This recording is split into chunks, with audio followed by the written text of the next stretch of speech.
Welcome back. I wanted to show you some parts that we're starting to turn up, or actually finishing to turn up. This is probably the last part I'll do out of this batch.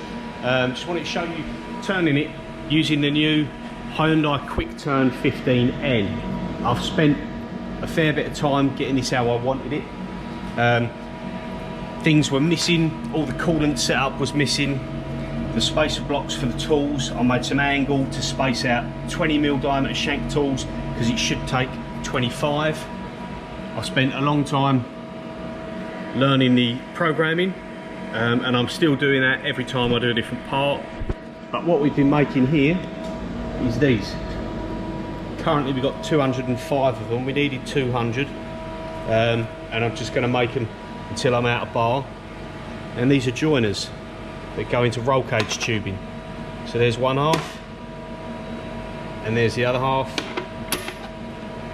They go together like so, get welded into the end of two tubes, and then they allow the two sections of cage to be bolted together.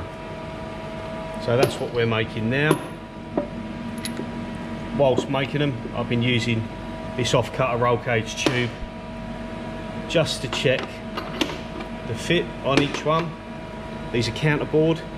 That size is not critical, but it's around 33mm, so we've been using a bore gauge every now and again, and the verniers, just to check. Now our program, this is actually the end of the program, because we're still flashing there, program end. So when it finishes the part, this stop comes back in, and the chuck I've set to automatically open, so it'll probably part off around there, and then I slide the bar up to the stop, close the chuck, and I'm ready to go. Now I'll try and allow you to see this as best I can. So let's start the program. So it's just facing off the end of the part. It only takes about 0.1, 0.2 off the end.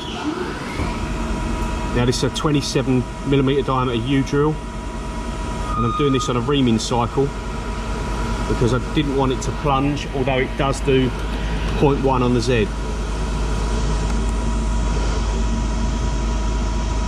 Now because the U-drills leave a stub in the middle, coming in with a 3-flute end mill, 20mm diameter, and just go in the 0.1 at the end, or 0.2, whatever it is, just to take the nub out. If not, it'll break the boring bar. So we're in with a boring bar, and this will take us to 33mm diameter on the inside, and it will put, I think it's a 0.5 chamfer on the outer edge, and a 2, maybe 3mm radius in the bottom. The way this programming works, you can't go past the point that you gave it as an X dimension. So I have to program the cycle, and then when I want to clean up the entire bore, I do just a finishing cycle to come down to 0 in the centre. It makes it a little bit more complicated. There might be a way around it, but I'm very new to this, so I'm just doing it like this, and it seems to work. Outside roughing.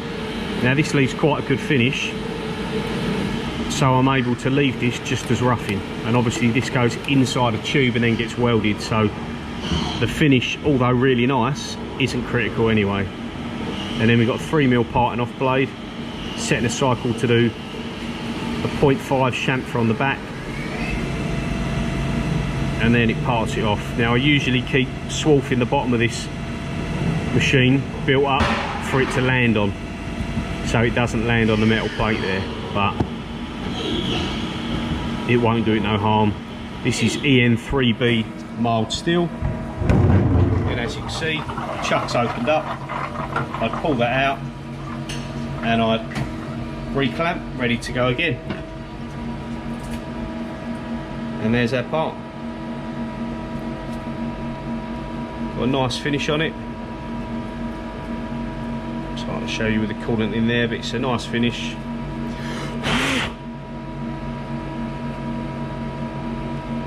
You can see marks from the parting off tool, but it's really smooth to the touch, so can't argue with that. So yeah, this is the first operation on these, and then obviously we've got to get them clamped up in a vise or fixture to be able to mill across. 2 mil radius on here. We'll probably do that. We've got a pocket, we'll go straight through there, drill it, do it as a cycle, mill it out to what we want, and then do the same with a pocket. And then this has got to be flipped over and do the same again.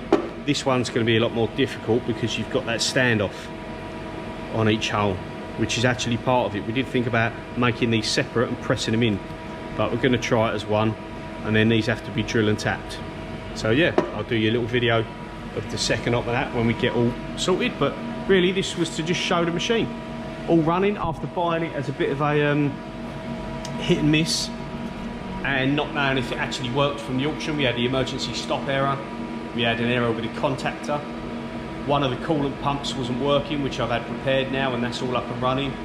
Not knowing how to program it is one big issue, but I'm learning that as I go. Made a few mistakes, so yeah, there we go. It's a good machine, it's turned out to be a good buy, so fingers crossed it keeps going for a while. I know these things do have issues, and it's an old machine now.